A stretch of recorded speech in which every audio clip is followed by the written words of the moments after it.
Yep. Everybody ready? Everyone? Welcome, everybody. We'll go ahead and call the meeting to order. First item on our agenda this evening is we've got a new member to swear in. Mr. Ibish, if you would do the honors, please, sir. You betcha. All right, Paul, just want to raise your right hand and just repeat after me. I, Paul Johnson, I, Paul Johnson, do solemnly swear or affirm do solemnly swear or affirm that I will support the Constitution of the United States that I will support the Constitution of the United States and the Constitution of the State of Minnesota, and the Constitution of the State of Minnesota, and that I will discharge faithfully the duties of the office of Planning Commissioner and I will discharge faithfully the duties of the Office of the Planning Commission in the City of Casson, in the City of Casson, County of Dodge, County of Dodge, State of Minnesota, State of Minnesota, to the best of my judgment and ability. to the best of my judgment and ability. So, okay. So help me God. All right. Congratulations. Thank you. We'll get your signature afterwards. All right.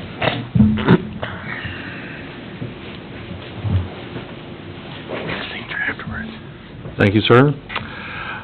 Next up, review and approval of the minutes from the prior meeting. If anybody has any additions or changes or comments, if they'd be kind enough to share them. Otherwise, I would look for a motion to approve the minutes, please.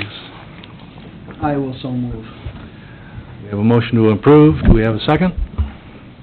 I'll second it. Motion and a second. All in favor say aye. Aye. Those opposed? That will take care of the minutes. Next up, public hearings for Schutte property, zoning amendment, and comp plan amendment. Thank you, Mr. Chairman. A couple of items in your packet tonight, and Brad will help explain some of these too, but you're very familiar with these. We've seen the initial design for the Schutte property, kind of a preliminary design, and you can see that the items in here tonight cover a variety of different things, but we're looking at approving amendment to the comp plan to rezone from high-density residential to retail commercial for development in the southeast corner of that property. You can see that there, and then as well, you've got kind of the staff report that kind of goes through the different consultation items that we've talked with the Schutte folks and their engineer. They're looking at a parcel that's approximately 4.2 acres. They're looking at a commercial development in that area. You know, originally this was part of the comp plan as high-density residential. We do feel that a commercial use in the corridor along Highway 57 would fit the criteria for potential use. And if there's no other questions, I'll just let Brad delve into that.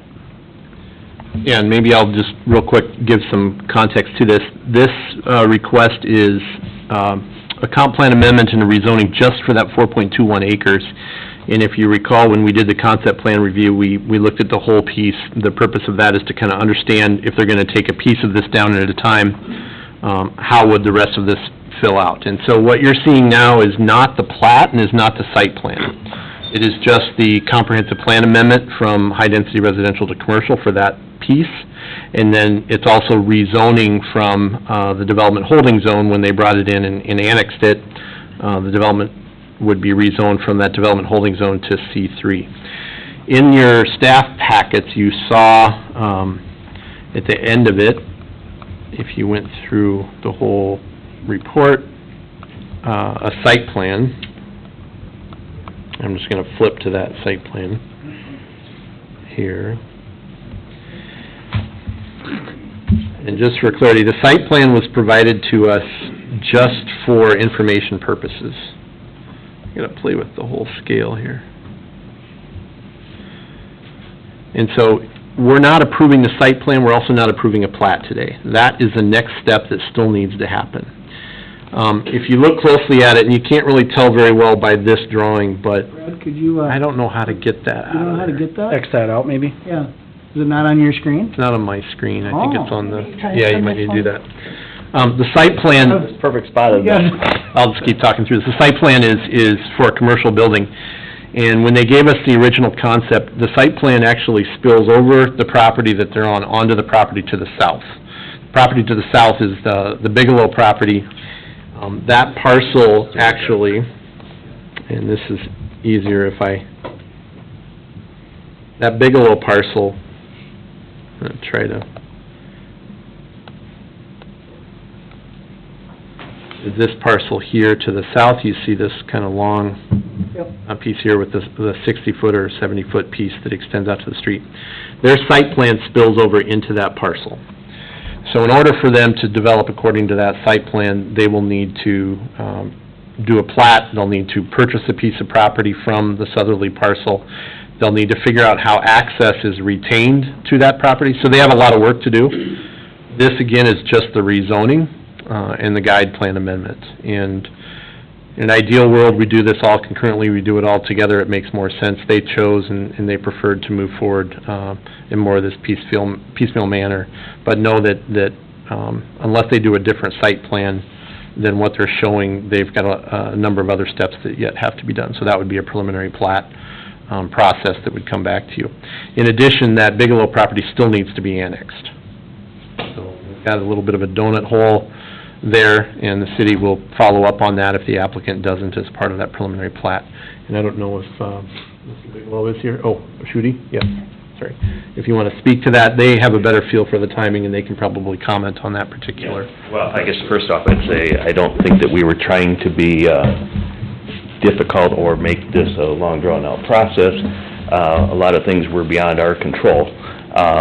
The reason why we are spilling over, as you said, into the Bigelow property is because of all the hassle we had trying to get street access.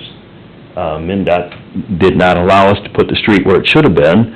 That's why Bigelow left that 66-foot strip that you see south or north of Dollar General was for a street.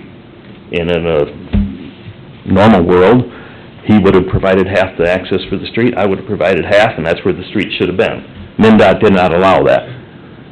So, anyways, we're gonna do a proposed 12th Street. Already got an agreement in place with Bigelow that they would give up that street, or that 66-foot section there, as long as we put 12th Street in and give them access up that way. So, it wasn't because of our doing why this process is going this way, but because of all the roadblocks that have been put in our way. Anyways, 12th Street will go through, the 2nd Avenue will go south and give Bigelow access to the property. And they're willing to annex that parcel in if the city requires it. To be honest with you, we annexed the whole parcel in not because of our own doing. I would have only annexed in just this little portion, but Cassen's rules state that I had to annex my whole entire 65 acres in. Had I known that in the past they'd done other things, I would have pushed harder and just annexed this small portion in. But that's egg on my face, we're new at this, so we got a little bamboozled and we're forced to annex 65 acres in, and we really only needed to annex 4 acres in. Anyways, that being said, this is our proposal. We have a potential retail development. Unfortunately, this whole process started over a year ago, and it wasn't all planning and zoning, and it wasn't all City of Casson, and it wasn't all Shooty Enterprises or Bigelow. A number of things happened that procrastinated on this thing, so I don't know if this retail development's even gonna happen anymore. But we need to get this step out of the way so we can try to move forward to the next step. With that, I'd take any other questions anybody has regarding it.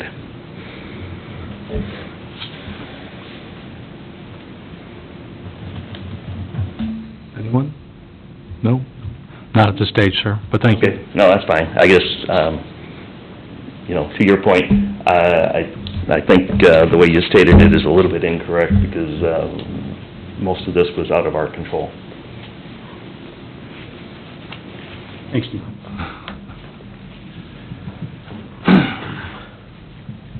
The way C3 is currently set up, what types of businesses are typically allowed to operate within that zoning classification? That's pretty broad, commercial classification, so generally, any kind of retail service-oriented or commercial service-oriented use could fit within that B3 district. It is the highway business district. And if I could, I guess, just respond to a couple things. I wasn't trying to insinuate that what they're doing is wrong. I would do it differently. And we did encourage them to annex in the whole property. No bamboozling was intended by that. It was trying to make it an efficient process so we don't have to continue to take additional steps as we move down the path. Having known what MnDOT would say. We kind of knew MnDOT was gonna push back on some of the accesses they were proposing. They knew that. We had that in the conversations with their engineer. But MnDOT ultimately is the permitting entity. We advocated for good access to the street. I know that Tim and Brandon, the city engineer, had a number of conversations and meetings with them, trying to get a good access and the right access to that. But the intent of trying to plan for the whole property rather than bring it in bit by bit, that is our doing as planners.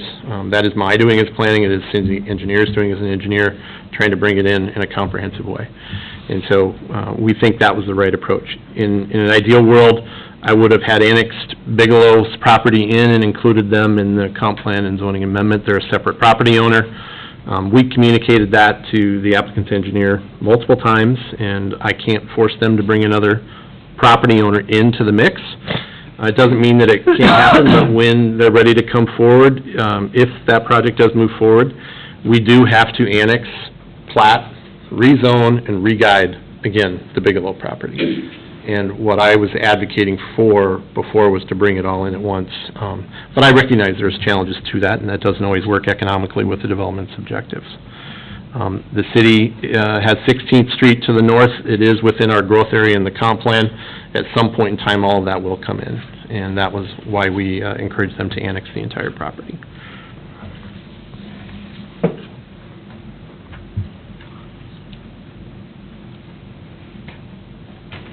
Thank you, sir.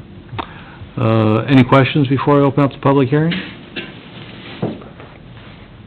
Gentlemen, no? And I assume, sir, that I can have a public hearing for both the zoning amendment and comp plan amendment simultaneously? That's right. Okay, thank you. With that said, I'll go ahead and open up the public hearing specific to the Schutte property zoning amendment and comp plan amendment. If anybody has anything they would like to share, if they would be kind enough to come up to the podium and start with your name and address, please.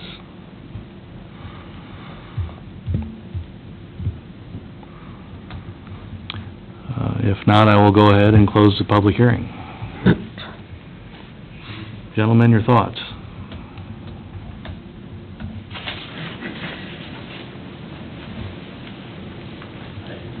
See is it will work as long as, like he says, they've got an agreement with the adjacent property. Would be nice to talk to them as we go forward to annex their property in, but it's, you know, instead of just part of it, to annex the whole thing in. That would be the only thing. And Commissioners, we have had dialogue with Mr. Bigelow, at least a representative of the Bigelows. They are willing to annex. We know that that'll happen. Okay. It's just a matter of the deal-making happening on the private side, so. Yep. That just goes along with your Yeah. planning of makes it easier. That was only. Yeah, I mean, I guess from my perspective, it makes sense to try to continue to move things forward. Mm-hmm. You know, a lot of it has to do with the costs of development too, and I know Mr. Schutte is very cognizant of those costs because, you know, the more he develops, the more costs there are, and so he's trying to do it in a way that makes the most financial sense for him.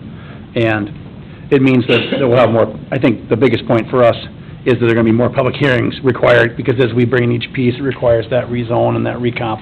So I can I certainly understand what Brad's saying, but I also know Dean's worked very hard, and we've tried to work with them, especially with MnDOT, which was, it's not just the issue of what they wanted, but how long it takes for their review, because every time you talk to them, it seems like it's 30 days before MnDOT gets back to you about anything, and I know Dean would agree with that. It's taken a lot longer than I would have ever expected, because it seems like a relatively straightforward thing, but they're comfortable with where this is at. We have their staff report now that says this is going to be acceptable to them, and I think the design that Dean has and Les and their engineer has got will work from MnDOT's perspective, and it certainly works for us, making sure that we continue to see development on this corridor. So, I think it seems like it's, aside from some of the different issues with development process, I think it seems like it makes sense.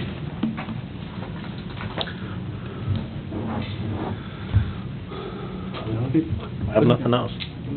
I think there are commercial uses already along in that area, practically adjacent to this property. We're just looking at this parcel that's before us tonight in the concept plan. Some of the parcels to the north are slated for commercial use potentially. That's a common use along that corridor, so I mean, that would need to be addressed if and when that happens. That's not part of this, but... I understand development. There's a lot of chicken and egg and what comes, and somebody wants to put something and they're ready to move, and so I definitely understand you're working through it, and it's great that Casson is still looking to expand, and I think that's a good use of the corridor and doing everything and continuing to move forward, so. Anything to throw in, sir? No, no questions. Everything looks good to me. If that's the case, I would look for a motion, please. I'll even make that motion to move forward. So that would be a motion to approve the zoning amendment and comp plan amendment. We have a motion to approve. Do we have a second? I'll second. Motion and a second. All in favor, say aye. Aye. Those opposed? That would be our recommendation to the city council. And that'll proceed to city council on Wednesday, so. Next up, public hearing on the interim use permit. Right, so included in your package, you've got a copy of the staff analysis report, and thanks Brad for writing that up. Right now, the city of Casson does not have this kind of permit, but it was identified as something that might possibly be very useful in terms of dealing with potential home occupations and home businesses within Casson. Currently, in the past, we've utilized the conditional use permit process, which seems like it's a little clunky. It ties to the land instead of tying to the business. And so the only way that would be removed in the past would be if the conditions aren't being met, and then we would have to revoke. And we've had legal issues in the past, as Councilmember would recognize. So I think that from my perspective, and I think from staff's perspective, this seems like a good permit to have. And with that, I just leave it to you, Brad, to discuss it. I know a lot of other communities do utilize them. Yeah, and the big difference, this is, state statutes allow both conditional use permits, and then they also allow interim use permits. And the key differentiation is a specific timeline or event as to when they terminate. A conditional use permit, you can't put a specific timeline or an event to terminate a conditional use permit. A conditional use permit is something where if the conditions aren't being met, then city must prove that and then take formal action to revoke that conditional use permit. Interim use permits are intended to be interim, essentially, and so you might have a specific event or a date, and when that date or that event happens or occurs, then that interim use permit expires, and there's not a formal revoking process and complicated matter to do it. The next agenda item we'll be talking about was why we kind of started looking at this as we started researching that. In many cities that actually our firm works in has an interim use permit process. The League of Minnesota Cities says you should establish that because that's what those are really for, and we just didn't have one in Casson's codes. We've never had one in Casson's codes. And so we felt it was appropriate to put it in place and do it in a manner that we could take that next application through that interim use permit process. It is very simple from the standpoint that we follow the same procedures as a conditional use permit. So you still have your public hearing, you still push your notices out 350 feet from property lines, and you still take it through the Planning Commission with the recommendation to the council the same way as you would a conditional use permit. It's just that conditional use permit runs with the property, gets recorded on the property, and the interim use permit does not and has a specific timeline or event that ends it. So that's the gist of it. I'll pause there, and if you have questions. It is an amendment to the zoning ordinance, and so it's a recommendation to approve an actual ordinance amendment. Can you explain is the applicant asking for a typical time frame, or is there, what triggers it to be, done with, or does it go for 2 years and get renewed, or? It's based on each individual application for the interim use permit. So this will be the ordinance to set it up. Then an application will come forward, and that application may be a specific use that they know they're only going to do it for 2 years, and it expires after 2 years. In other cases, it may be based on a state or federal or county license that they have. That applicant is good until that license expires, or that application is good until the property owner moves from the residence and no longer continues the business. So it's based on an event or a specific timeline you might set. And ultimately, the city of Casson can work with whatever applicant to create Correct. something that could be more if you're pro-business, you want to try to put something in place, but Correct. trying to figure out, so, okay. So we're not replacing the conditional use permit, we're just Adding, adding an additional option. correct, we're adding another permitting mechanism that follows the same procedures but is different in its content. And the interim permits, are they always gonna expire when a property changes hands? Or not necessarily? They will most likely, I would say they would most likely always expire when a property changes hands, because the applicant's gonna be applying for the interim use permit to occur at a certain location. And so if the applicant leaves and is no longer doing that at that location, then the triggers would hit and it would be expired.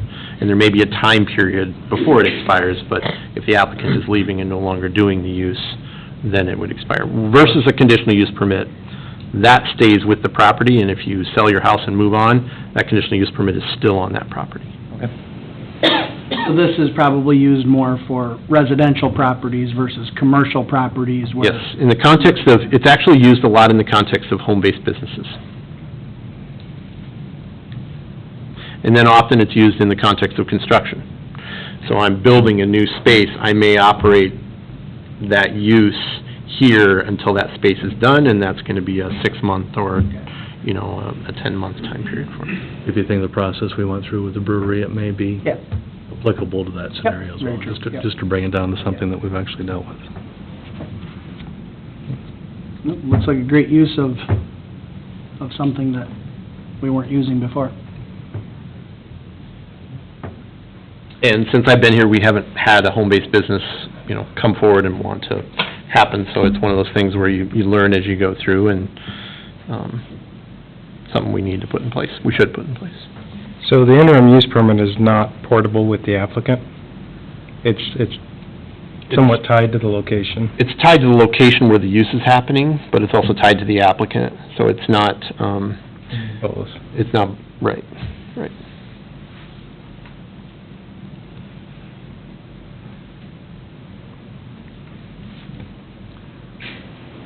Any other questions? No? If not, I'll go ahead and open up the public hearing for the interim use permit. If anybody has any thoughts they would like to share on the interim use permit, if you'd be kind enough to come up to the podium, please.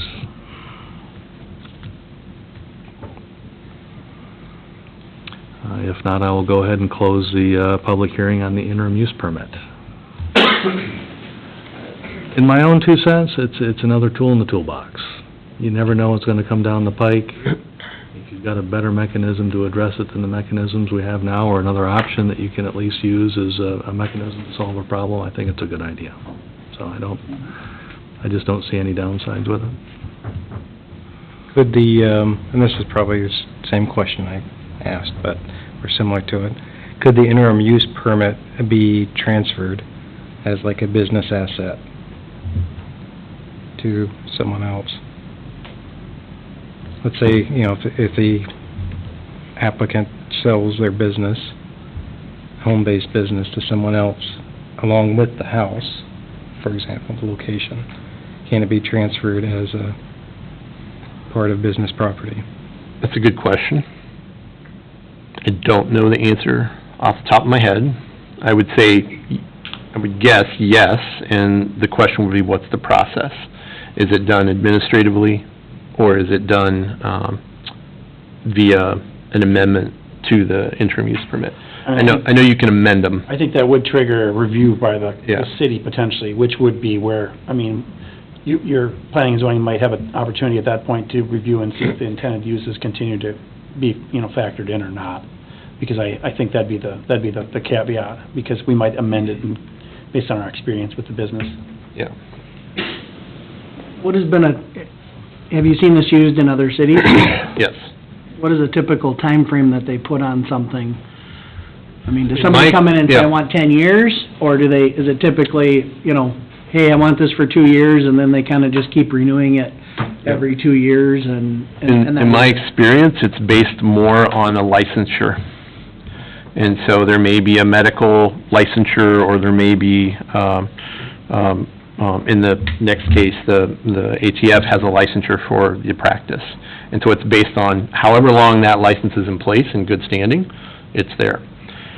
We recently did one in a community north of the Twin Cities Metro where the use was proposed on the edge of the city where the city was growing towards it, but it was probably a good 10 years before the city's really going to be there. And so their use was to take what was planned as a business park and put a corn maze and kind of an entertainment venue there. There really wasn't, that use really wasn't spelled out in the zoning code. And so they put it in as an interim use, and in that case, it was a 5-year interim use. So every 5 years, they have to renew it. It really depends on the use. What do daycares do right now? So daycares are a permitted use in the code with a set of conditions, so you don't need specific conditional use permit or anything. So they're allowed as long as they can meet those conditions. If they can't meet those conditions that are spelled out in the code, then they could apply for a home-based business. And basically that would imply it's a bigger daycare, and so the question would be then, coming to you, it's out of the character of a residential neighborhood, for example, or it's in a business park where we need to have different kinds of conditions on it from a design and safety perspective. So daycares are spelled out specifically in the code. Is it safe to assume, since this isn't attached to the land, that the permit is actually cheaper administratively to get? No. I mean, most of the costs. most of the costs are related to publication. Yeah. And that's gonna be true, so, I mean, we send out letters to all the residents, and we publish it in the newspaper, whether it's conditional use or it's a home-based, so I don't know that that would be... Attached to the land, though, doesn't it have to be recorded at the county of some sort? That would be the only thing they don't Yeah, have to that, do. I mean, so there might be a small reduction Those from are the pretty recording nominal. fee, but Sounds probably like, not a... sounds like a positive to me. Yeah, yeah. But I mean, other than that, the vast majority of the costs will be similar, so, but, yeah. It's another tool, like I think was said earlier, so. Has there been a time when this didn't work as planned, that you can use an example, or? I can't speak to any off the top of my head. That probably means it's a pretty good tool to use. Yeah, no, I could tell you that conditional use permits, as you guys have experienced, when conditions aren't being met, and the conditions that were applied were intended to protect against those negative impacts, and they're not following them, to try and fix it, and then when they don't follow up, trying to get it revoked, is very, very, very difficult to do. And I can speak to a number of experiences on that, and you guys have them here. Interim use permits, not as many. They lapse or they end, or a condition is, not followed through, or an event happens, then they become ended and terminated based on those conditions.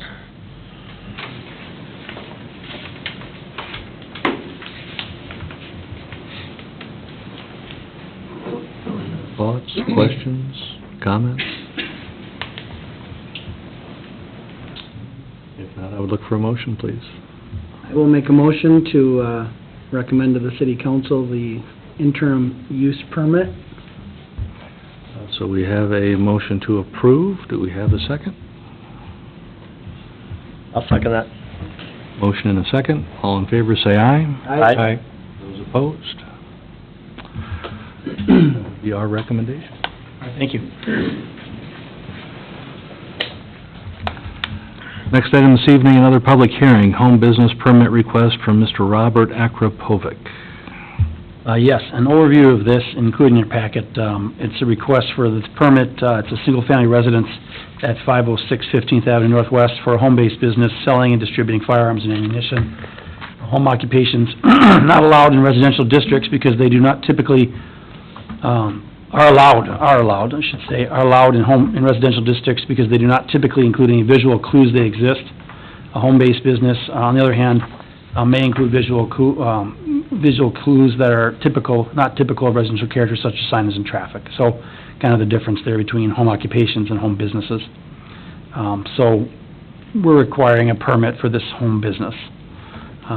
Otherwise, you've got your packet there, and it kind of goes through the 60-day application review process, and then kind of what we're talking about tonight is this, this application for this permit for firearms. Mr. Chair, if I could just, Please. in the staff report and in the notice and in the resolution, we included a statement that the applicant is proposing to sell firearms and ammunition. They're only proposing to sell firearms, not ammunition. And so that was an error on our part in keeping that word in there. We were intending to edit it out once we understood more, and we didn't pick that up and didn't edit it out. As Tim mentioned, this is the reason we put this interim use permit ordinance in place, because this would be tied to the maintaining a federal firearms license from the ATF.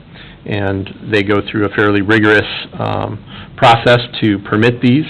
There are a number of these actually in the city.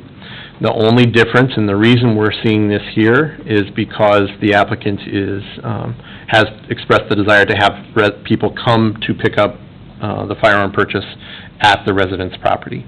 And so literally the only thing that's going to be noticeable, or that should be noticeable on this, is a few cars coming to the property that wouldn't otherwise normally come to the property. Home-based businesses and home occupations are mentioned as uses within the zoning code. Home occupations are permitted with standards, and essentially those are the ones where you don't really even know it's there.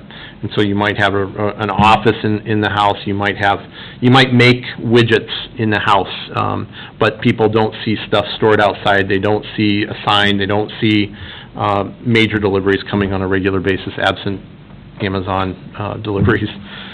The delivery world has changed home occupations a little bit, because some people get 3 or 4 deliveries a day, and just part of their household living. It's not part of a business.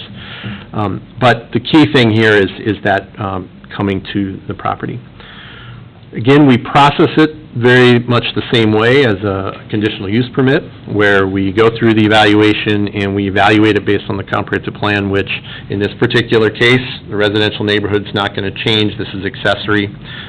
We evaluate it based on zoning standards, which gets into things like, safety and not changing the character of the neighborhood. Traffic is always a big concern when we deal with these. And so when we evaluate it, we look at establishing conditions. The conditions need to be reasonable. They need to be put in place for a purpose that gets at that health, safety, and welfare, and then specific to the particular use that's being requested. So in your staff report on page 3, we list a number of these conditions. I've gone through these conditions with the applicant, Robert, which I believe is here. Okay, good. And Robert can speak to some of the specifics of them. He's expressed that he's comfortable with all, with the exception of one, and I'll let him talk through that. But the conditions that we've established would be conditions that at any point in time, if those conditions are not being met, then that creates the opportunity for that interim use permit to be seized. The event, though, or the timing, though, is really tied to the federal firearms license. If that firearms license is ever not maintained or not held to standard, and that may be something that if the business is not run in the ATF, pulls the license, or if in their annual, or every 3 years, I believe the licenses are renewed, if in that 3-year period they do not continue it, then it would be seized. So we have conditions that firearms be stored in a locked gun safe at all time, except for during the transfer. We have condition that the premise shall at all times be protected by a contracted security service. The applicant has ADT security services on site. We have a condition that that they obtain their federal firearms license, which they've been working through ATF to get that, and that when that firearms license is renewed, that they provide that to the city to verify that their license is active and it is approved by the ATF. And that's the condition 5, is that they maintain during the duration of the permit, that is there. Condition number 6 is the one that I think the applicant will speak to. And this, again, because we're bringing customers to the site, the question is how much traffic should be coming to a site that's more appropriate to a retail or commercial setting. And so we simply limited to one customer per day. What's the magic number? Is 1 too few? Is 10 too many? It's pretty subjective, but the idea is that we're limiting traffic coming into a residential neighborhood. Number 7 is similar to that, where it needs to be by appointment only. In other words, you don't have people coming and browsing at any time, right? It's, you make an appointment, they come, they do their business, and they're going. The home business shall only be conducted by the occupants of the premise and may not employ persons not residing in the residence. That's typical. of home occupations or home businesses through the permitting process, because, you know, where do they park? If you have many employees there, it becomes out of the character of the neighborhood. No external signage. In this particular case, because it's firearms, we believe it's appropriate that we don't sign that type of business, no reason to call attention to it. And so in this particular case, we added the condition that no external signage would be there to promote the sale. Because things are done by appointment and because things are, we limit the number of people coming there, they should know where they're going and that communication should happen. There should not be a need for a sign to be able to direct people. So we added those conditions. Again, as I mentioned, we need to revise the resolution. It is for just the sale of firearms, not the sale of ammunitions. Ammunitions would be explosives, and explosives would require a little more regulation, if you will, in the code. So this is just for the sale of firearms. There are findings in this particular case, and if you recall, in some of the prior meetings, I've thrown up the discretion triangle. The discretion that we have is most at the level where we're establishing a zoning ordinance, like we established the interim use ordinance, or a comprehensive plan where we're establishing those laws. As we move up the triangle, when we get into conditional use permits, we're kind of in the middle, where we have less discretion. It is a permitted use as a home-based use. We just have the ability to apply these conditions through the permitting process, and so those conditions, as I mentioned, need to be reasonable. The findings that you see in the report after that support your findings in terms of the decision that the council would ultimately make. And so as you deliberate this, I would ask you to consider these and work through these. It is a public hearing, as the conditional use permit process would require. So. Before I open the public hearing, are there any questions for Brad? Mr. Agrapovic, do you want to start us off, please, sir, before I open up as well? If you'd be kind enough to come up. Hi, guys. So as Brad kind of explained initially that I will not be selling any ammunition, I wanted to make that very clear. Second of all, that the ATF will be monitoring me in all my purchases. And then, you know, regarding, I think it was bullet point number 6, I think that's traffic. The customers, I mean, to be honest, I'll be lucky if I get 2 or 3 people a week, if that, and then all the other weeks, you know, I assume there will be no sales, so I can't, like, give an exact number on how many customers I will be expecting, so that's all I really wanted to say. And forgive me, sir, and if you would entertain a few questions. Yes, sir. Trying to figure out a good way to phrase this, so forgive me, but if you're not advertising, or how are you advertising the business and attracting customers? How do people know what your business pursuits are? First of all, it would be word of mouth, Okay. and then there's going to be business cards, and then lastly, it's going to be online. As a FFL holder, you'll be on a list somewhere where people will be able to look at you? Yes, sir, and they'll see where I'm located. Are you gonna be, you're not stocking firearms, right? You're just facilitating transfers? Correct, yep, so you come to me, you know, we order... Somebody will buy one online, ship it to you, and then pick it up, or a party will come to you to sell a gun privately? I'm doing more from buying from the manufacturer directly, what you want, yes, and it comes to the house, and then obviously I do the transfer that way. Right, so you're not gonna have a safe full of guns and people coming... No, nor a display on the wall or anything like that, it's just gonna be what someone buys will be in the safe. How many guns would you expect to have on site at any given time? Not many, maybe, if any, maybe like 2, 3, 4, I'm not like... As soon as I get that weapon, I'd like to give it to the person who bought it. So this is more of a part-time... Yes, sir, yep, I'm still going to college, I have a year left, so... Have you received the FFL yet, or is it still in the works? I have it, yes. You have it? I'm waiting for you guys to approve her.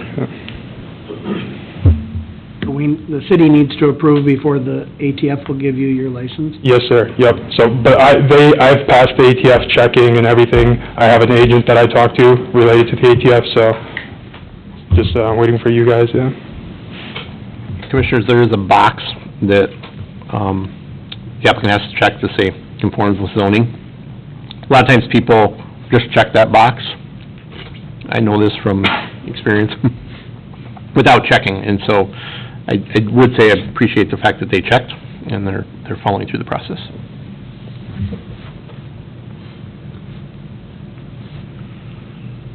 Questions? No?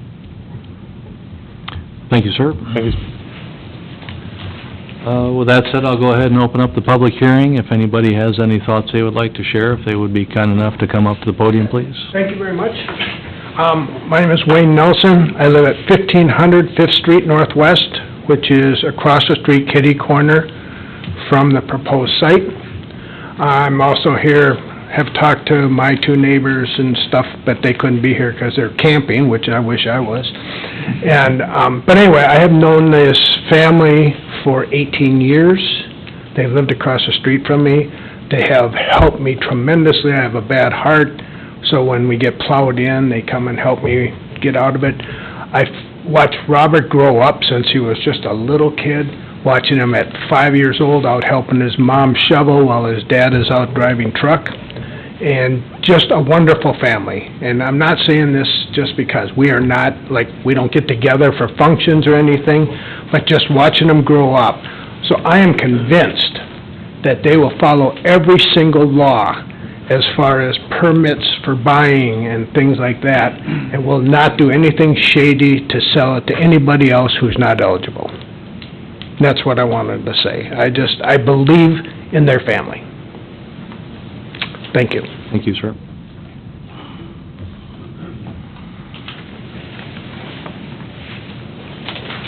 Anyone else?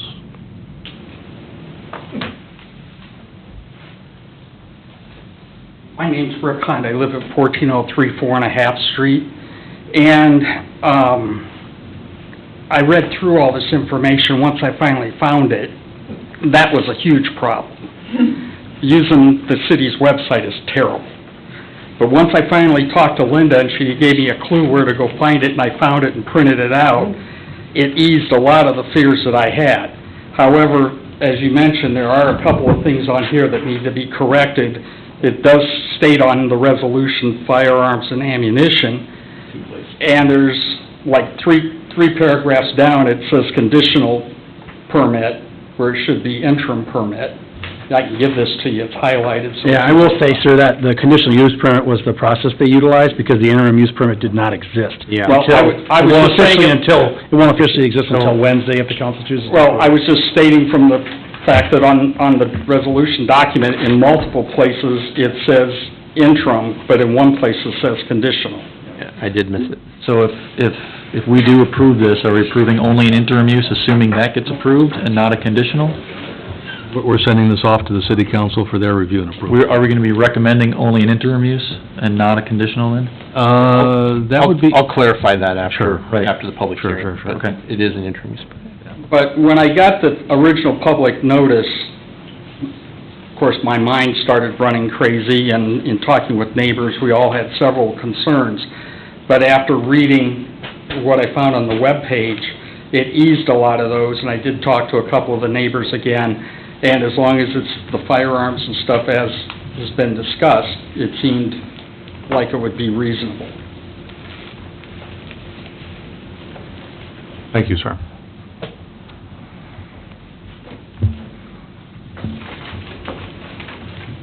Awesome, thank you. Does anyone else have anything they would like to share?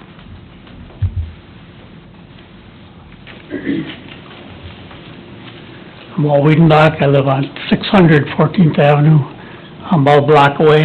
I'm just not here for or against this, but I'd like to see one more condition added, a review. I'll probably have a yearly review as a condition.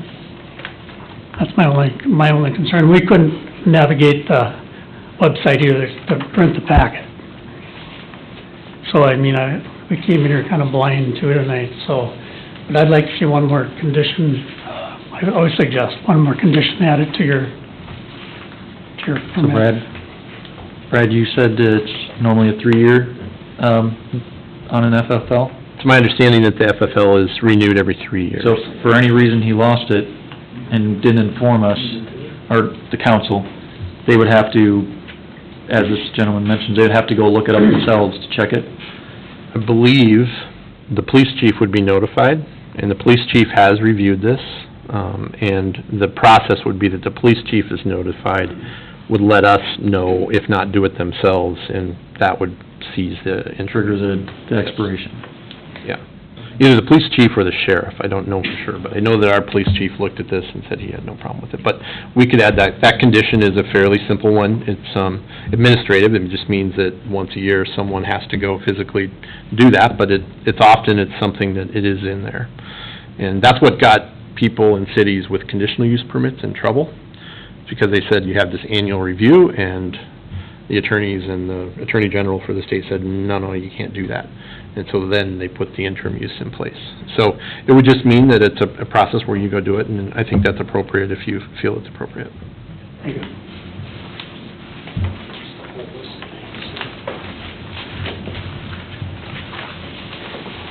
So I'm Ralph Burtis, I live at 507 14th Avenue Northwest.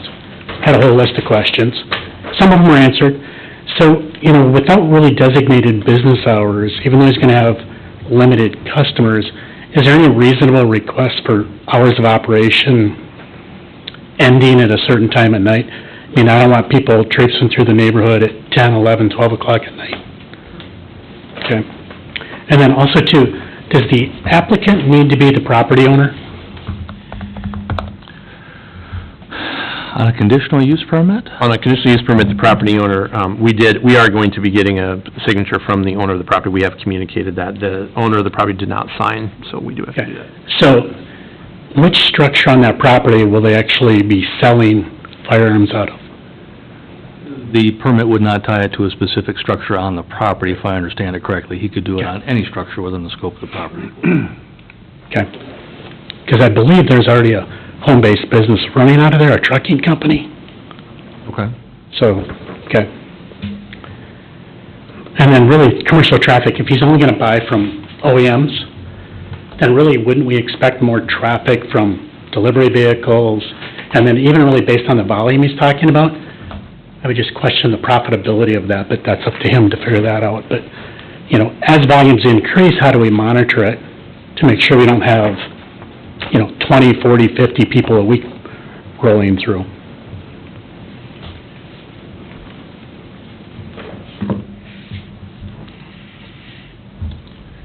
Is that a question? That's a question. I can offer one, well, if you want to, you're going to be much more by the book than I am. I'm going to be a little bit more pragmatic in my response. Maybe we take all public comments. I'll make a note of that one, and I'll Yep. respond to that one. Okay. And then obviously, the police chief has reviewed it. They feel like they're fully capable of response time in the event they would be called? I can't really speak to that, but they have reviewed it and said they were fine with everything. That's all I can really speak to on that. Okay. And then you answered some of my questions about advertising. Thank you for asking that. And then really, once the FFL is attained, right, how do we ensure that he's not expanding use? Because the FFL could enable him to sell ammunition, right? Even though he's declaring he's only going to sell weapons. So if he changes his business use from a city perspective, how do we monitor that? I'll speak to that one. I have the answer for it. I do have the answer for it, if that's okay. It's not my meeting. Why don't you finish all of your thoughts and comments, sir? So we're Sure. not doing it piecemeal. We'll give Brad an opportunity to respond and... Sure. And then, obviously, there's always a risk of somebody bringing ammunition into the facility and loading the weapon. What type of safeguards would they have in place to prevent accidental discharge? It's no different than a homeowner that owns a firearm could actually have that as well, but now you're a business, and if something would go wrong, it's not just like your EDT security there. So, okay. I think that's my questions right now. Just, I think somebody else mentioned they had some neighbors that weren't in attendance, and we actually have one neighbor that chose not to attend because they were worried about some retaliation. Don't know what's going on there, but that's what they said, if they would say oppose it. So, thank you.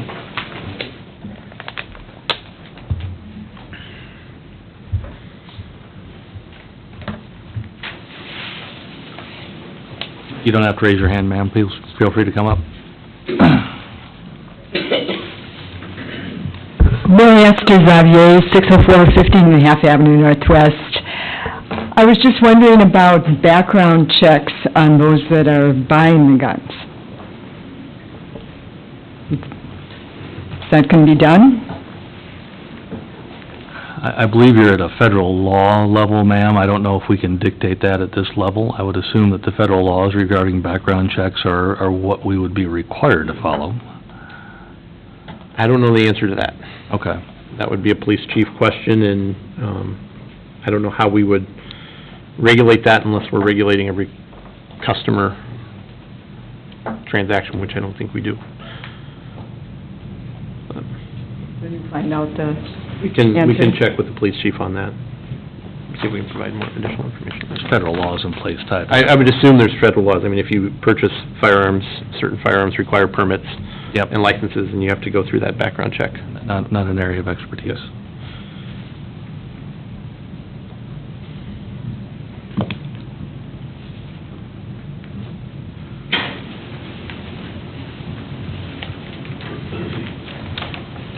My name is Elizabeth Biella, and I live on 703 15½ Avenue, just half a block from his home.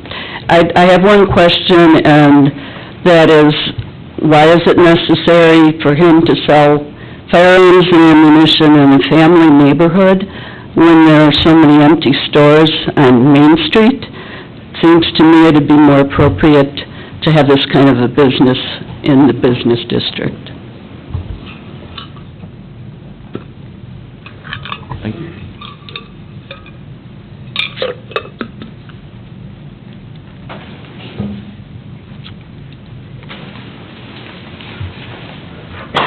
So regarding all the questions they asked, the first one I remember was about the expansion. Well, first of all, I would have to get another license through the ATF, and then our agreement is only firearms, so you guys would be obviously notified if that even was to happen.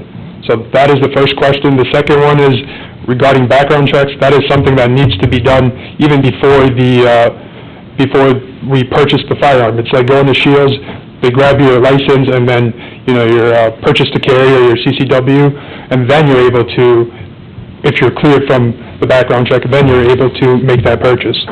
And then for the third question, why don't I buy a building? Well, I'm a college student, so I don't have the funding to pay for rent for a building down on Main Street. Well, I can start a small business here and hopefully expand that.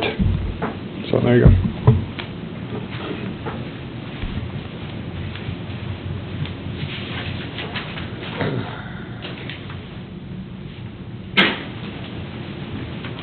Good evening, my name is Angela Giese, I live at 606 15th Avenue Northwest, and I guess I don't have anything negative to say regarding this family's character. We've never had any issues with them, they've been good neighbors.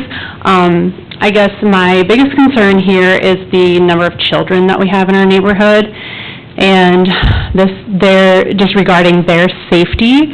I have a young child who already is very afraid of this world, and I don't really want him to have any other reason to be afraid of our neighbors. I haven't told him about this, but I know there's word of mouth, and I know there's things that happen, and he will hear about it eventually. Another one of my other concerns, probably my biggest concern, is that their property lies directly on the school bus stop route. And I know that all of the safeguards have to be in place in order for them to make the exchange of a firearm. But once that firearm is in the hands of that buyer, we have no way of knowing what's going to happen. And there are random shootings and things like that that happen all over the country every single day. And my concern is that this is going to happen within our neighborhood. Having nothing to do with the gentleman who wishes to sell the firearm, I'm much more concerned about the buyer of the firearm. So I am not very comfortable with having this taking place within our neighborhood with the number of children and just the number of residents within our neighborhood. Additionally, they are located at 506 and I am located at 606. I don't want somebody, that's a very similar address. I don't need somebody coming into my residence looking for these folks selling firearms. let's see, I had another thought among that, but, I just have a lot of concerns regarding this, so. I've spoken with other neighbors, and I know that there are other people within our community that feel the same way. So I just wish for you to all take this into consideration, consider the families and our safety within the neighborhood. Thank you. Thank you.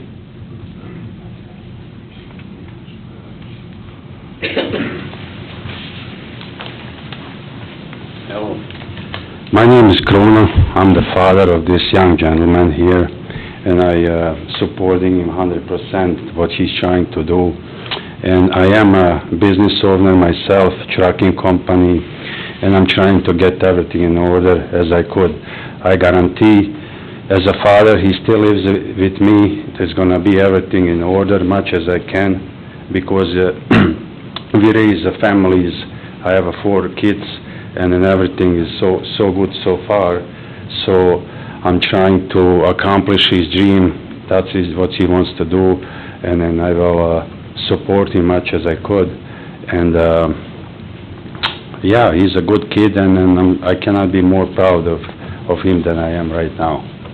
So, and as far as safety, I'm all about safety, and he will be all about safety, you know? So, I don't know, some people have problem, I understand, some people don't, and which is fine, you know? And then I respect everything you guys decide, you know? It is what it is, and then, yeah, but, yeah, thank you. Thank you.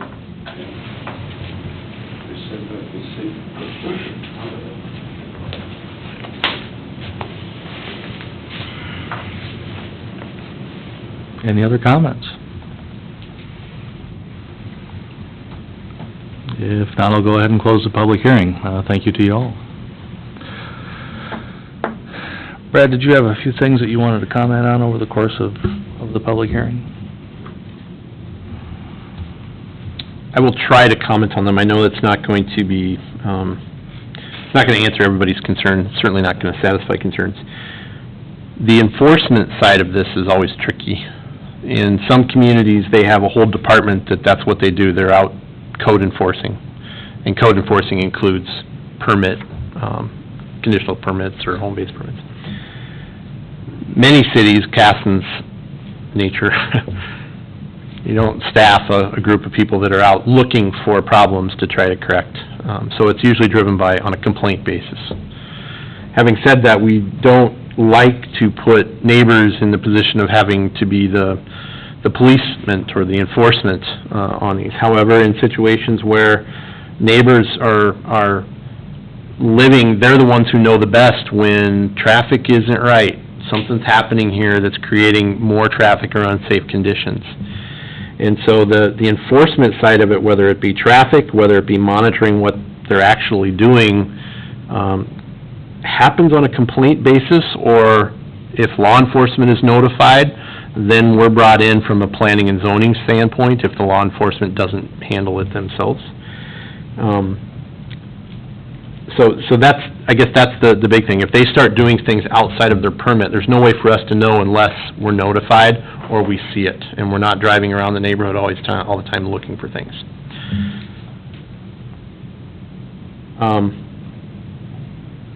Response time, we'll have to have the police respond to that, but I would say that the response time in these neighborhoods isn't changed. It's no different than it is today, and so, the background for checks for the purchasers, again, if you're purchasing a gun or a firearm, you're supposed to have proper licenses, and I presume if you're selling that, you're purchasing it and you're having the proper licensure, it's your responsibility, and the ATF will enforce that, and the local law enforcement will also be part of that enforcement side of it. So I don't know that answers things, but I think part of our conditions of limiting it to one customer a day was responding to that. And if all of a sudden we see traffic on the rise, we're going to investigate, and if he's not able to demonstrate that he has more than one customer a day, then it's a question of whether or not that's an event that terminates the license. So that's probably the best answer I can give to that, but it's one of those things where there's not a definitive, black or white answer on it. I mean, Tim, from the city's perspective, is there anything that we're comfortable or uncomfortable with in terms of maintaining or reviewing or being involved in, or, I guess I'm trying to find a polite way of asking if the resources are available within the scope of the city to monitor what's going on here? Well, I mean, as Brad mentioned, I mean, typically, I'm the zoning enforcer, whether it's grasses or weeds or whatnot, but I do think that, obviously, if there were issues that were to arise, based on my experience, we'd handle those with law enforcement. If there was a concern from the neighbors, or if we noticed it ourselves from the city's perspective. One thing that I know, we did talk to the police chief, and there are a number of folks in town who, do have businesses of this nature, and it hasn't become an issue at this point. But, try to be definitive with a business, it's hard to say that. Tim, did you just say there's other FFL holders working out of their homes in town? That's correct. Do you know how many? I don't know, that'd be a question for the police chief, but I believe, Linda, you did speak with him, and he mentioned there were some other ones. Yep. Okay, so this would not be a unique situation in Casson? It would not be a unique situation in Casson, that's fair to say. Okay. It would probably be unique in the sense that you've got somebody coming forward letting us know what they're doing. And I guess I'm not trying to be sarcastic about it so much as just pragmatic about it. I mean, I can't tell you how many years I've been on planning and zoning, but I think this is the first time this has been a topic of conversation, at least within the scope of my memory, for as good or as bad as it's been. And it may be that the other uses don't have people coming to their house to pick it up. That's one of my questions, is we don't know if the other people are having customers come or not. We do not, no. Not without investigating it, and we have no reason to investigate it unless there's an official complaint. What is the difference, since we've just talked about an interim permit process versus this? In this situation, what would be different if they did the interim permit versus the CUP? If they did a CUP, the condition that basically says the duration of the permit continue to provide evidence to the city, that duration of the permit, we would probably reword that to be more to the effect of, the condition is that they're appropriately licensed through the federal firearms, whereas what we're seeing here is, if they're not, that's terminated. So the difference would be, the conditional use permit is there, and let's say they lose their license, we would have to go take action to revoke through a planning commission public hearing and a council action to revoke that license. Whereas if the license is no longer active via this term, it's terminated. So that's really the only difference between the two. Sorry, I was just gonna say, with the interim, when it expires, if his license expires. CUP, you're gonna have the legal battle proving it. Well, and I guess that moves into my question, that if there is a challenge, I don't necessarily want to say there will be a challenge, but I don't live in the neighborhood, but if there is a challenge, what is, how long does it take to shut somebody down in a situation with a CUP versus... It would be a similar investigative process in verification. Tim, as the zoning administrator enforcer, has to go out and provide the evidence, or whoever's complaining has to help provide the evidence that in fact they're not consistent with the conditions. Okay, we get that evidence. If it's a conditional use permit, then we notify the applicant, we post notice for a public hearing, we have to meet those deadlines. Then it goes to the planning commission for a public hearing after we send notices out. Then it goes to council versus evidence is there, we know it, and therefore we're going to seize the interim use permit. So it happens then versus the process. Okay. In addition, the condition that was mentioned through the public hearing that the permit should be reviewed on an annual basis, that specific condition is one that used to always be in conditional use permits, and the courts have said you can't do that on a conditional use permit, so we wouldn't have that particular condition. We could still review them, but, we're reviewing, the conditions.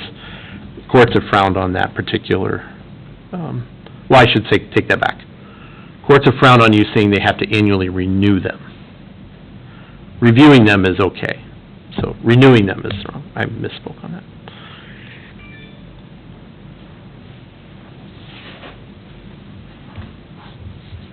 So what I'm understanding is there's a lot more, basically, as long as his license is in good standing, and we would be, our local law enforcement would know if they are not in good standing,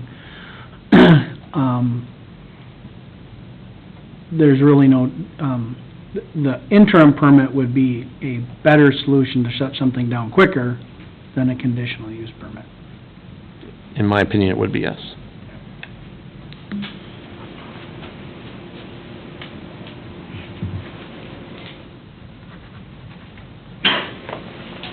Any other thoughts?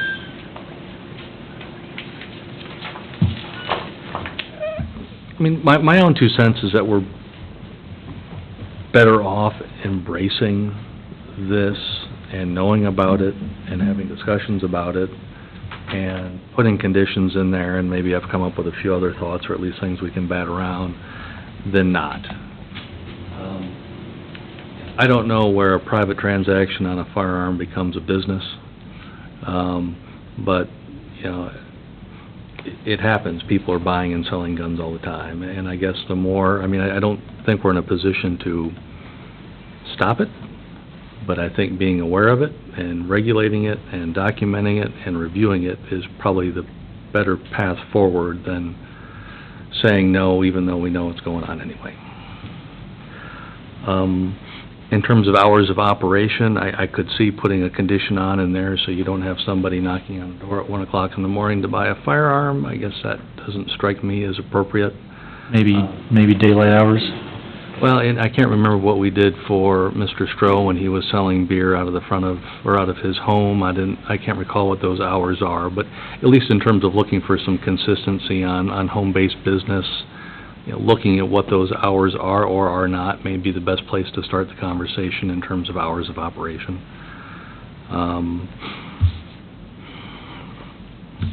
I think we discussed a lot of the other issues associated that people brought up. This is gonna go to the city council one way or the other for their thoughts and comments and reviews.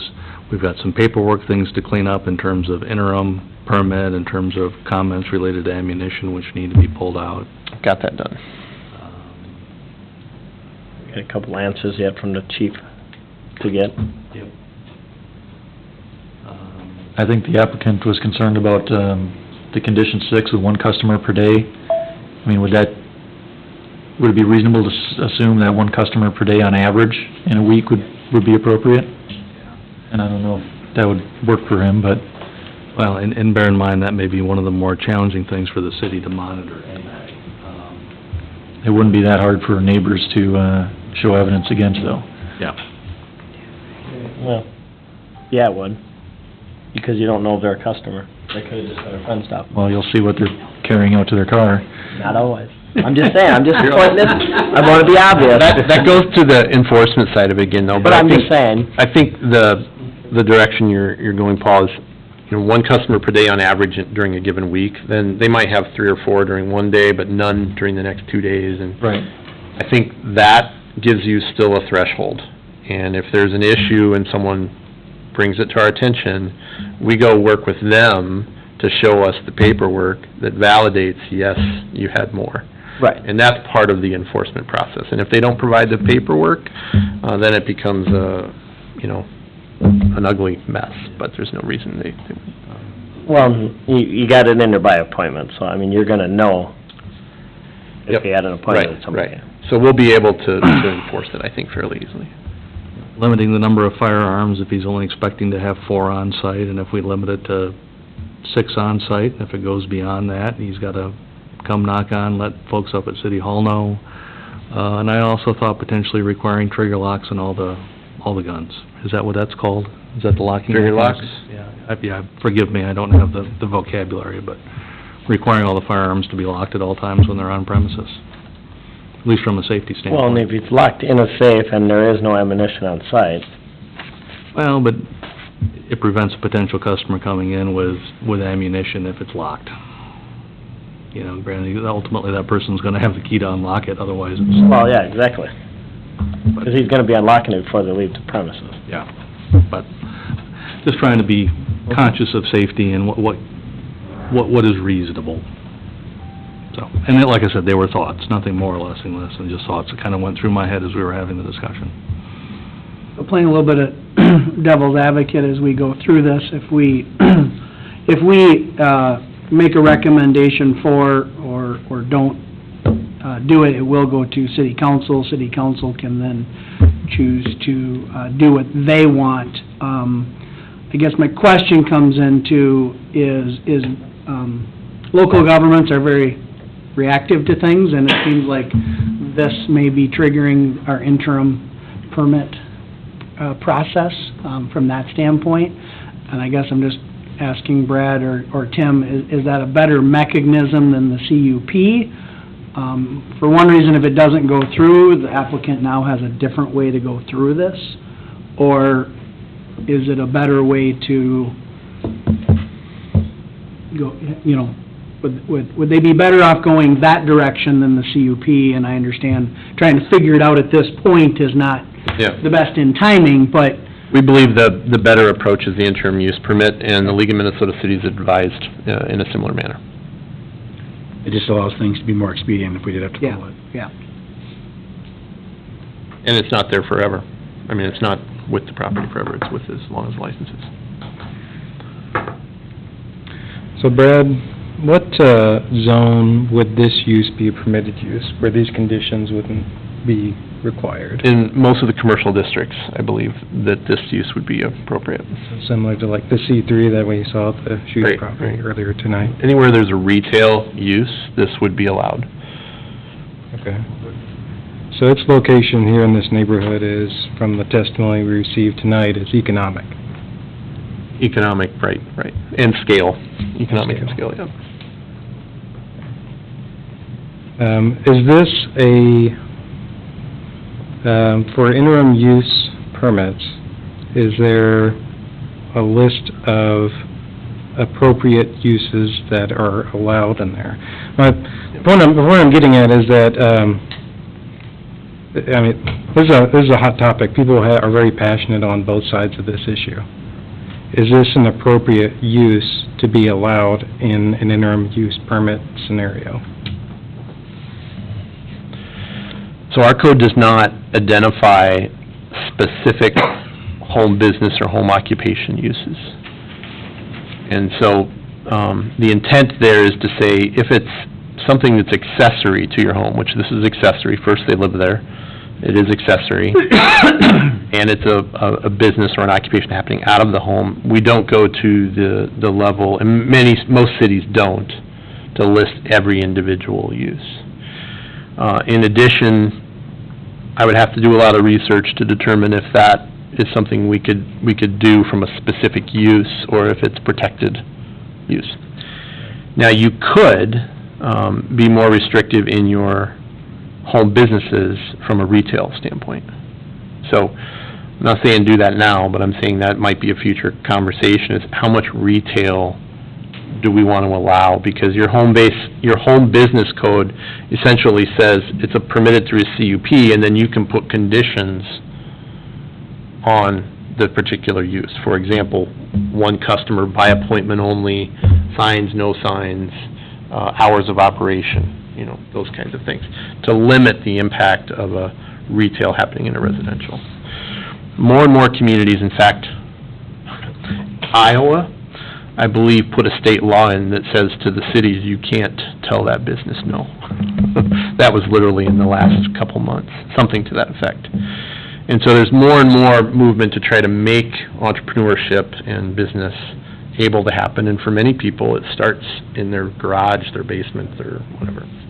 And so our role, I think, at a planning commission level for you is to figure out, how do you make sure that the conditions are reasonable and put on place to not detract from the quality of the residential neighborhood, or the character of the residential neighborhood.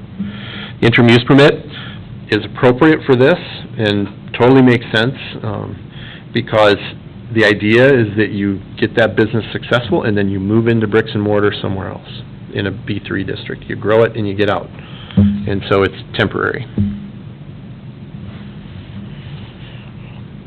Kind of a long answer to your question. No, that's good. Just, Appropriate to ask a question of the applicant at this point? It's up to him if he wants to answer it or not. I'd like to ask a question, just, with the probable, interim use, permit going into place, and that gives us a little bit more of a mechanism. Other people up here have tried to deal with some conditional use permits, and it's gone on for way longer than it ever should have, and ultimately, I don't think that gives any of the neighbors, solace that we can take care of something if the need arises. And I don't think anybody here sees that the issue is with you, but you can't control your customers from that standpoint. Correct. If it would make more sense to go through the other process, is it a huge delay in what you're trying to do? I mean, you got 10 customers waiting to buy firearms, or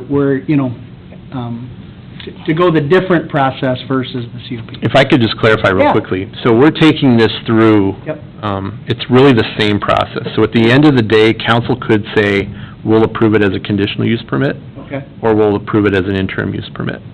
okay. And All so, right. Well, part of the resolution, Okay, the resolution has the word conditional use permit because our current city Yeah, code okay. says you can do a home-based business by conditional use permit. That's gonna be the case even after they adopt the interim use permit, so I'm gonna leave that conditional use permit in the resolution. sounds good. And if the council approves the interim use permit ordinance, then we would approve the conditional use permit as an interim use permit, Okay, not a conditional use permit. that answers my And question. we reviewed that with the city attorney, and so we're on the right path. I guess you don't need to answer my question. sounds good. Appreciate that. Sorry. No, thank you. It's complicated, but, No, yeah. and I did check with the attorney on it, so we're doing that right. Another thing, can I ask one question? Please. So, based on the interim conversation we had earlier, my interpretation was really there's a lot of terms and conditions that need to be defined within that interim, or whatever that process is.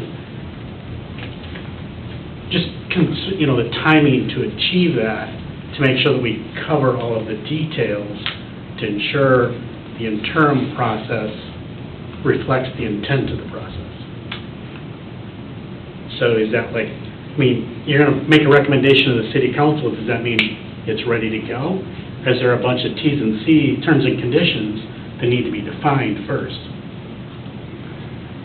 Well, I think the terms are in the resolution. Yep. I don't know if we want to run through those, we can, and if there were any other additions, I know some folks I know have talked about those. before you take action, I want to summarize what Oh, I've yeah. heard and make sure we get the conditions right, which are the terms. Yep.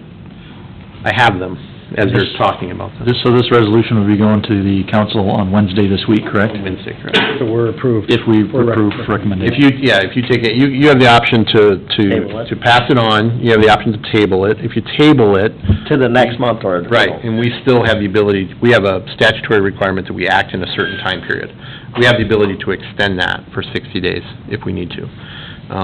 So we will be acting on this within the next couple of months for sure, but ideally we move them through in a timely manner, so.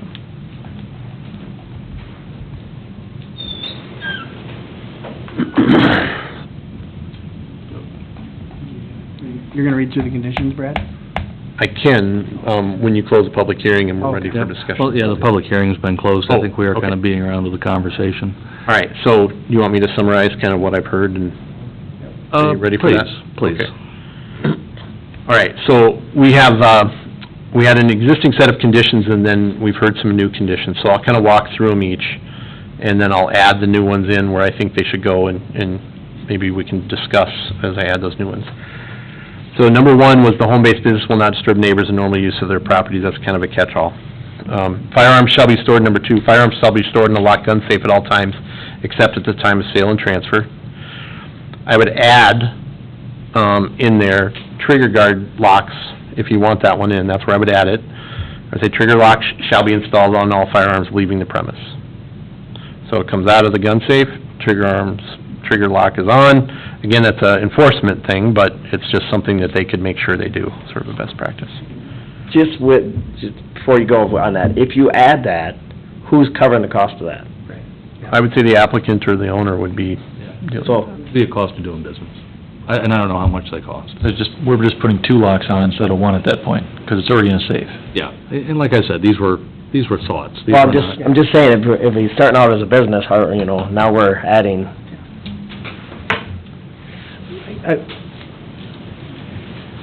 I find it hard to ask us to do something that we can't enforce. Right. Plus, you could unlock it immediately. Right, as Yep. soon as he gives it to the Okay. customer, so. So, Okay, I'll keep going, then we can come back. Yeah, sorry. Good. The premise shall at all times be protected by a controlled security service. That's number 3. Number 4, acquire and show proof of federal firearms license issued by the Bureau of Alcohol and Tobacco, Firearms and Explosives for the purpose of selling firearms at a home business. Number 5, during the duration of that permit, continue to provide evidence that it's maintained. That's the every 3 years thing. Number 6, home business shall not have more than 1 customer per day visiting the residential premise, and I have revised that to basically say the one customer per day on average in a given week visiting the residential premise. So that allows, you know, you may have multiple ones on a day, but over a given week, you've got about 1 a day coming. And then, all customers visiting the home of the business shall be by appointment only. The addition to that one could then be between the hours of X and X, or during daytime hours, or daylight hours, whatever that condition may be. And we can look at some best practices to get that. I know they varied, and we can talk with the applicants on what's reasonable there, too. But putting some parameter, I think that does make sense, and we've seen that often in these. Then, home business shall only be conducted by the occupants of the premise and may not employ any persons not residing at the residence.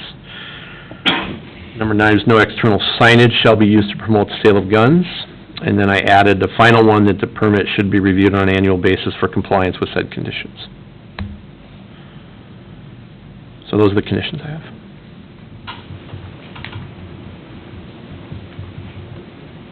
So I think the discussion purposes are the trigger guards, which I'm hearing less enthusiasm for that, and the hours of operation, if there's a specific one you want to put, or if you want to just give us direction to establish those.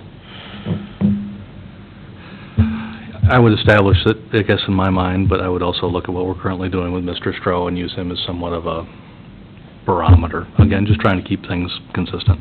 daytime hours can get tough when it gets, daylight savings time's gonna change it, it'll be dark at noon, or whatever it is. So, but within reason.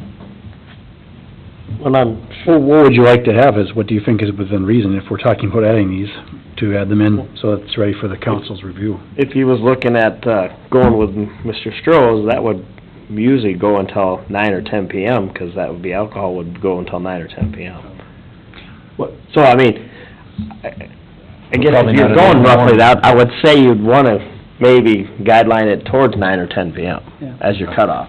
And as far as starting point, Can we ask the applicant what they would like for Yeah. hours? Thoughts on your hours? Yeah, because he might have a better idea yeah. than What us. would you like your hours to be presently if we're gonna put it into the conditions? Well, it'd be part-time, so, I mean,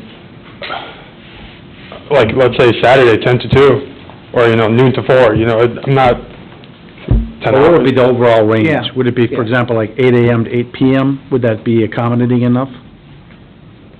Yeah, I think that's way more than plenty. I mean, that's 12-hour window, you know, that's generous too, you know?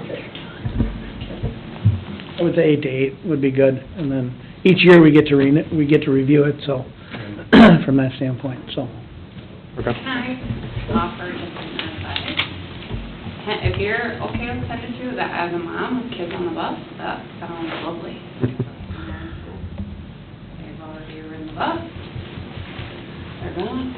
You know, Might be a bigger conversation. I have also 2 daughters, they go to school on the same bus stop in front of the house. and we're gonna make sure, it's a part-time, it's not gonna sell 30 guns a month for sure, If he does that, we're gonna rent space in downtown here, and we're gonna expand, but I don't think that's gonna happen, because that is gonna be just a dream, he wants to do it, that's okay, but he knows that much, that he's not gonna jeopardize kids when they're coming from the school, going into school, and we guarantee it.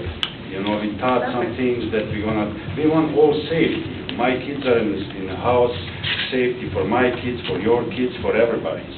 So he's a very respectful guy. It's not just because he's my son. He's been driving car for whatever, 6, 7 years. He's never been stopped for speeding ticket.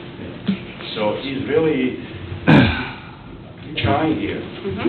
We should stay on focus, guys. If you want to talk after the meeting, by all means, but we should probably stay on.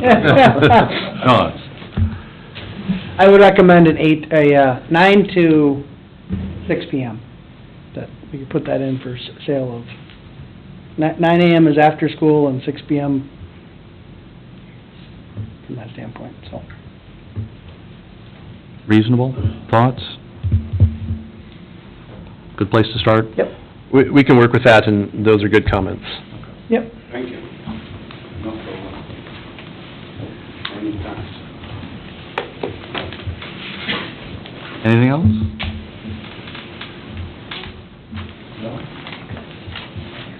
Not, I would look for a motion, please. Actually, Brad, could you reread what the recommendations for conditions are again? Sir, and rather than going through all the conditions, I'll just reiterate the ones I think Ones that changed or are new? you're comfortable with. So all the conditions that we had, with the exception that we are revising condition number 6 to say, home business shall not have more than one customer per day on average in a given week visiting the residential premise. We're revising condition number 8, shall be conducted by, revising condition number 7, all customers visiting the home for business shall be by appointment only between the hours of 9 AM to 6 PM, with a little bit of research we'll do between now and the council meeting to see if that's the best. But that's what we have right now. And then we have condition number 11 added, which is the permit should be reviewed on an annual basis for compliance with the said conditions. Condition number 10. Yes. So we have 10 total conditions.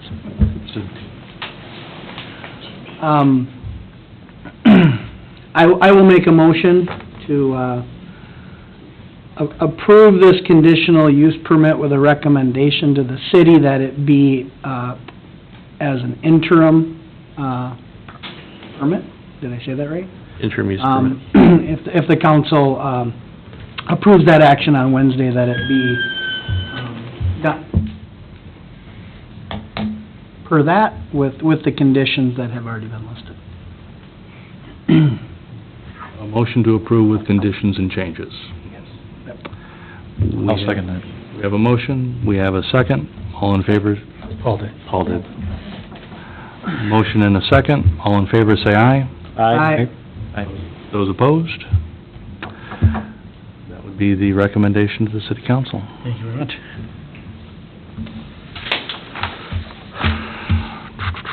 Anything else we need to discuss tonight, sir? I believe that's what we have on our agenda. Does anybody else have anything they would like to discuss? No?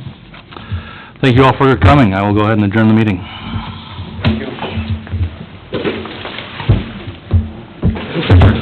You did great. You did great.